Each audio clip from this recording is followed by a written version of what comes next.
हरे कृष्णा। आज हम पढ़ेंगे भगवद गीता अध्याय 4 श्लोक संख्या 36। अपि चेदसि पापेभ्यः सर्वेभ्यः पापकृत्तमः सर्वं ज्ञानप्लवेनैव व्रजिनं संतरिष्यसि। अनुवाद: यदि तुम्हें समस्त पापियों में भी सर्वाधिक पापी समझा जाए तो भी तुम दिव्य ज्ञान रूपी नाव में स्थित होकर दुख सागर को पार करने में समर्थ होगे। अभी अर्जुन ने जब क्वेश्चंस पूछे थे कि मैं इनको मार दूंगा, मेरे को पाप लगेगा, मैं ये करूंगा तो पाप लगेगा, तो वो सारे पापों का वो लिस्ट उसने बताई थी। अब भगवान उसका जवाब दे रहे हैं। भगवान बोल रहे हैं कि अगर तुम्हारे माने हर तरीके का पाप तुमको लग गए, समझ लो तुम सबसे ज़्यादा पापी हो, फिर भी तुम जो है इस भवसागर को ज्ञान रूपी उसके कारण तुम पार कर सकोगे। ज्ञान रूपी आप ये जो दिव्य ज्ञान है, दिव्य ज्ञान क्या है? मैं कौन हूँ? मैं हूँ आत्मा। और भगवान कौन है? परमात्मा, भगवान, उनका स्वरूप क्या है और हमारा उनके साथ में रिलेशन क्या है। तो भगवान के 3 फीचर हैं: ब्रह्मन, परमात्मा और स्वयं भगवान। तो हमारा रिलेशन स्वयं भगवान के साथ में है, हम भगवान के अंश हैं। तो जब हम ये दिव्य ज्ञान समझ जाएंगे तो हम कुछ चाहे कितने भी पाप हों, उस पाप से हम मुक्त हो सकते हैं। एक तो पाप लगेगा ही नहीं सबसे पहले, क्योंकि अर्जुन को भगवान ने बोला है युद्ध करने के लिए और भगवान के बोलने से वो युद्ध कर रहा है, तो इसलिए पाप तो उसको लगेगा ही नहीं। लेकिन फिर भी भगवान बोलते हैं अगर लग भी गया, तुम सोच रहे हो, तो भी तुम मुक्त हो सकते हो। अच्छा, अभी ये सागर से मुक्त होने की बात, पापों से मुक्त होने की बात हुई, तो यहाँ पे एक एग्जाम्पल दिया सागर से मुक्त होना। तो आज चलो हम इसका एक एग्जाम्पल समझते हैं। कोई आदमी कितनी देर तक स्विमिंग कर सकता है? आधा घंटा, 1 घंटा मैक्सिमम, थक जाएगा। क्या कोई ये तैर करके समुंदर में बंबई से पूरा घूम करके कलकत्ता तक जा सकता है? बहुत मुश्किल है। समझो चला भी गया, कोई बंबई से तैर करके पूरा घूम करके क्या वो सिंगापुर तक जा सकता? अमेरिका वगैरह सब घूमता हुआ सिंगापुर तक जाना है, चला जाएगा। तो और अगर ये कोई कर भी ले तो क्या क्या हासिल करेगा? अभी भगवान के जो भव सागर हैं वो अनंत ब्रह्मांड में इतने द्वीप हैं, इतने लोक हैं, उन सबको पार करके वो सारे तैर रहे हैं अनंत भवसागर में। अभी आप बोलेंगे कि नहीं, आगे अंदर बाहर तो स्पेस है। आपने तो जैसे साइंस में जो साइंटिस्ट लोग बोलते हैं आगे स्पेस है। हाँ, स्पेस है, तो स्पेस भी तो एक तरीके का समुंदर है। आप उस स्पेस में तैरते हो। आप जिससे आपने मून में एस्ट्रोनॉट्स को देखा, तो एस्ट्रोनॉट्स क्या करते हैं? वो लोग तैरते हुए हवा में, माने शून्य में तैर रहे हैं, तैरते हुए आगे बढ़ते हैं। तो क्या आप पूरे इसको स्पेस को, पूरे कॉस्मिक मैनिफेस्टेशन को, ये पूरा जो मिल्की प्लैनेट है, उसको पार करके आप भगवान के धाम तक पहुंच सकते हो? पॉसिबल है? नहीं। तो ये पॉसिबल कैसे है? ये पॉसिबल है अगर आप आत्मा, परमात्मा, आत्मा और भगवान और उनकी रिलेशन, हम अगर हमारा रिलेशन, हम कौन हैं? हम आत्मा हैं। हम ये शरीर नहीं है, हम आत्मा हैं। जिस दिन हम ये समझ जाएंगे हम कौन है, आत्मा, और भगवान कौन है, भगवान का स्वरूप क्या है। भगवान का स्वरूप डिस्क्राइब किए हुआ है भागवतम के अंदर। तो हम उनके साथ उनको समझ लेंगे और हमारा रिलेशन समझ लेंगे तो हम भवसागर पार हो जाएंगे। और ये जो भी कोई पाप कुछ है उससे मुक्त हो जाएंगे। तात्पर्य पढ़ेंगे श्रील प्रभुपाद द्वारा। श्री कृष्ण के संबंध में अपने स्वाभाविक स्थिति का सही सही ज्ञान इतना उत्तम होता है कि अज्ञान सागर में चलने वाले जीवन संघर्ष से मनुष्य तुरंत ही ऊपर उठ सकता है। ये भौतिक जगत कभी कभी अज्ञान सागर मान लिया जाता है, तो कभी जलता हुआ जंगल। सागर में कोई कितना ही कुशल तैराक क्यों न हो, जीवन लक्ष्य अत्यंत कठिन है।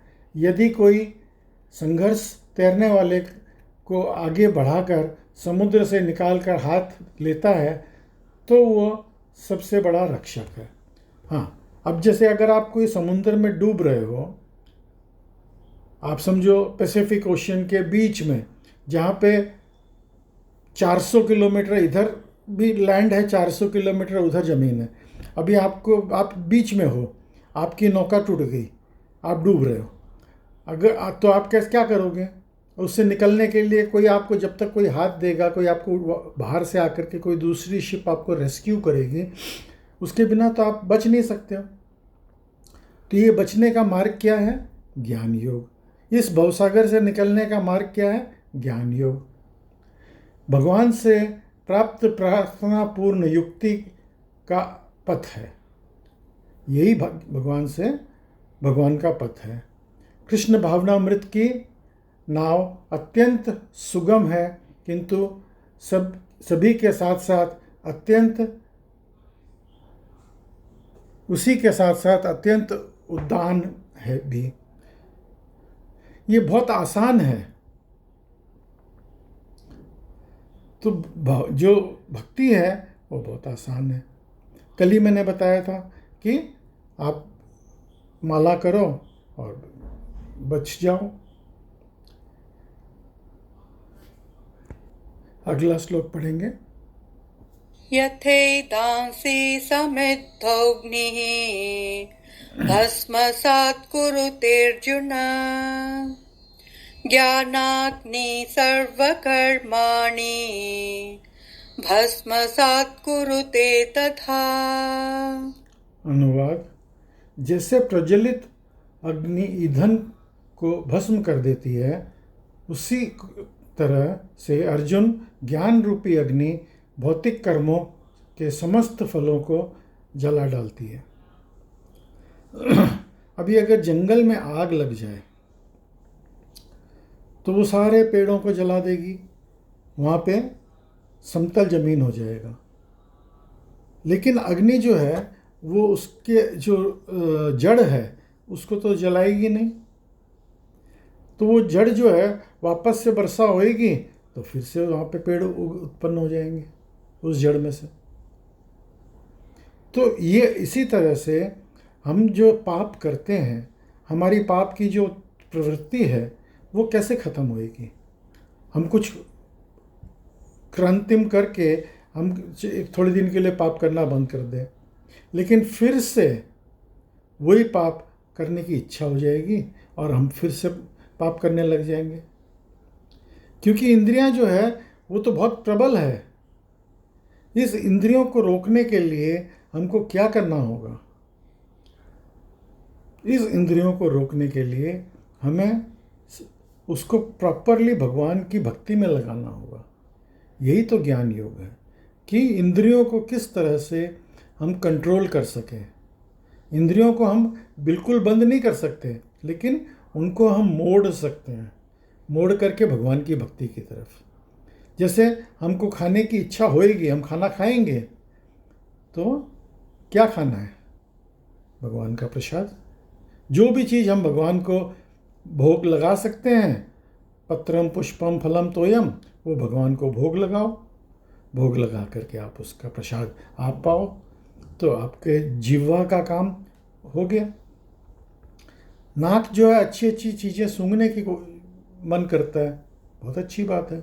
आप जो भी इत्र है, फूल है, भगवान को चढ़ाओ और भगवान को चढ़ा करके उसको आप अपने शरीर में आप लगाओ प्रसाद के रूप में।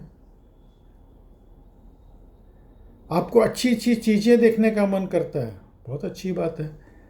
आप सोचो आप भगवान के अंश हो, आप भगवान के पुत्र हो और ये संसार भगवान का क्रिएट किया हुआ है, भगवान ने बनाया है।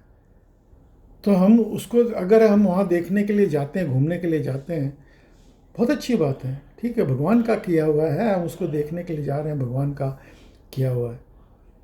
लेकिन हर चीज़ में इस नज़र से देखो कि देखो भगवान ने कितना सुंदर बनाया है। हर भगवान को हर समय आप याद रखो, आप भगवान को हमेशा धन्यवाद देते रहो। कानों से अच्छा अच्छा म्यूज़िक सुनने का मन करता है, बहुत अच्छी बात है। भजन बढ़िया बढ़िया अच्छे अच्छे भजन आप गाओ और सुनो, भगवान की कथाएं सुनो। तो आपको इंद्रियों को बेंड करना है भगवान की तरफ। तात्पर्य पढ़ेंगे श्रीला प्रभुपाद द्वारा। आत्मा तथा परमात्मा संबंधी पूर्ण ज्ञान तथा उसके संबंध को की तुलना अग्नि से की गई है। यह अग्नि न केवल समस्त पाप कर्मों के फलों को जला देती है, अपितु पुण्य कर्म के फलों को भी भस्म करने वाली है।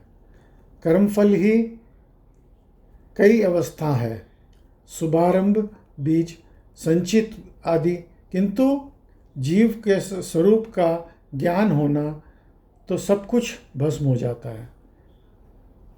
तो जीव के स्वरूप क्या है? जीवेरा स्वरूप है कृष्णेरा नित्यदास, हम भगवान के नित्यदास हैं, ये चैतन्य महाप्रभु ने साफ बोला है। तो हमको इस चीज़ का जिस दिन ज्ञान रहेगा कि हम भगवान के दास हैं, भगवान की शरण में हैं, बस हो गया। किंतु जीव को संबंध स्वरूप का ज्ञान होना का सब कुछ भस्म हो जाता है, और चाहे वो पूर्व व्रत हो या पर्व व्रत हो या पर्वती, वेदों में कहा गया है उसमें अहवेद्य, उसमें मनुष्य का तथा पुण्य कर दोनों ही प्रकार के कर्म फलों को जला देता है। अभी दोनों तरह के कर्मों को जला देता है। कोई सोचे कि भाई मेरे अच्छे कर्म भी जल जाएंगे, तो ऐसा मैं क्यों करूं? भाई आप अच्छे कर्म करोगे तो आपको भी दोबारा जन्म लेना पड़ेगा। अभी वो कोई पूछे कि भाई देखो अगर आपके बैंक में बैलेंस है तो क्या होगा?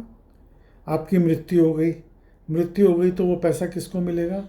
आपका जो वारिस होगा, आपने बैंक में नॉमिनी भर रखा है, उसको मिल जाएगा। लेकिन जीव का नॉमिनी कौन है? आज हम जो पाप और पुण्य करते हैं वो तो जीव कर रहा है, तो जीव का नॉमिनी कौन है?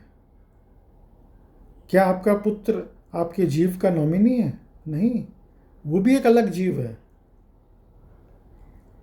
तो आप ये सोचो कि मैं पाप करूंगा, उसका फल जो है मेरा पुत्र भरेगा? नहीं, उसका फल आप भरोगे। आप अच्छा कर्म करोगे, उसका फल भी आप ही भरोगे। आप अगले जन्म में आओगे, आपको अच्छा जीवन मिलेगा, अच्छी सुविधाएं मिलेगी। लेकिन आपको फिर दूसरा जीवन लेना पड़ गया ना। आप पाप करोगे या पुण्य करोगे, आपको दूसरा जीवन लेना पड़ गया। तो उस दूसरा जीवन नहीं लेने के लिए पाप और पुण्य दोनों को जलाना जरूरी है। तो दोनों को जलाने, भक्ति करने से दोनों जल जाएंगे और आप इस जन्म मरण के चक्कर से आप मुक्त हो जाओगे। जन्म मृत्यु जरा व्याधि, जन्म मृत्यु जरा व्याधि, ये साइकिल है। आप संसार में आओगे तो आपको बुढ़ापा आएगा, व्याधि आएगी और मृत्यु आएगी, फिर से जन्म लोगे। तो इस साइकिल को तोड़ने के लिए जब आप भक्ति करोगे तो आप भगवान के धाम में चले जाओगे और फिर से जन्म नहीं लेना पड़ेगा। तो यही तरीका है। अगला श्लोक पढ़ेंगे। न हि ज्ञानेन सदृशं पवित्रमिह विद्यते तत्स्वयं योगसंसिद्धः कालेनात्मनि विन्दति। अनुवाद। इस संसार में दिव्य ज्ञान के समान कुछ भी उदत का शुद्ध नहीं है। ऐसा ज्ञान समस्त योग का परिपक्व फल है। व्यक्ति भक्ति के सिद्धि हो जाता है। जो व्यक्ति भक्ति में सिद्ध हो जाता है, ये यथा समय अपने अंतर में इस ज्ञान का आस्वादन करता है। तात्पर्य श्रील प्रभुपाद द्वारा। जब हम दिव्य ज्ञान की बात करते हैं तो हमारा प्रयोजन आध्यात्मिक ज्ञान से होता है। निसंदेह दिव्य ज्ञान के समान कुछ भी उदान और शुद्ध नहीं है। अज्ञान ही हमारे बंधन का कारण है और ज्ञान ही हमारी भक्ति का। ये ज्ञान भक्ति का परिपक्व है।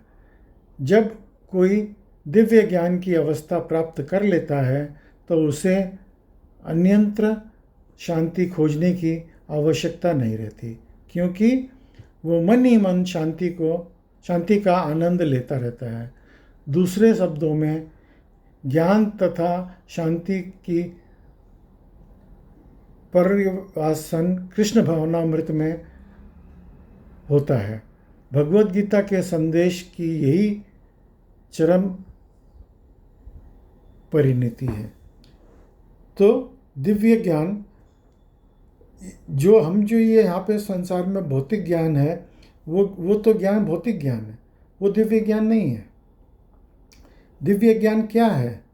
मैं कौन हूँ, मैं कहाँ से आया हूँ, मेरे को वापस कहाँ जाना है, मेरा यहाँ पे आने का पर्पस क्या है,